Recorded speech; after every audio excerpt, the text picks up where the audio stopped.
We're in the thick of Debbie right now, and we're starting to see flooding and the impacts of the storm. There's a lot of things to keep in mind when a storm like this comes through.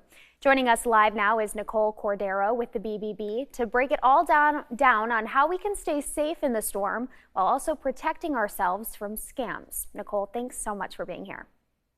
Thank you for having me. Well, I wanted to ask, what are some last-minute storm preps and how can people avoid price gouging? Yeah, so it's a really good idea to get some last minute supplies if it is safe to do so where you are. That's because the best way to really avoid price gouging is to plan ahead and have all the necessary supplies you think you'll need in case of a power outage or flooding that makes you unable to leave your house.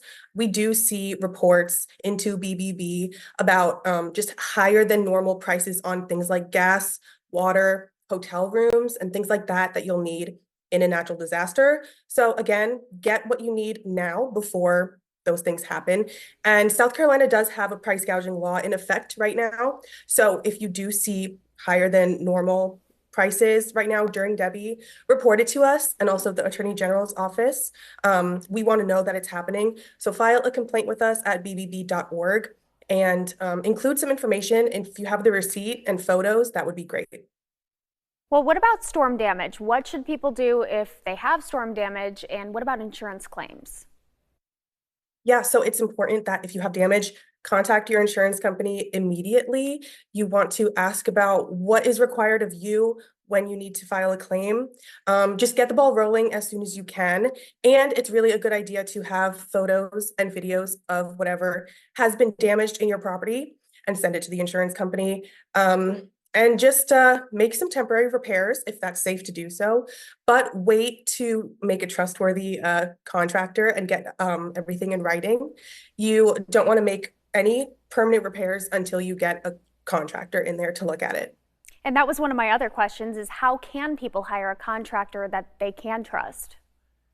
Yeah, that's something that's very important after a natural disaster. It's overwhelming when you have damage, but try and get some research done about trustworthy local contractors.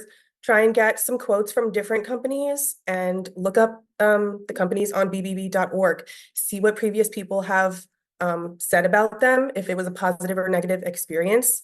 And we do recommend working with local businesses that do have licenses with the state and they are insured so that they're working on your home and they have the proper licenses and insurance.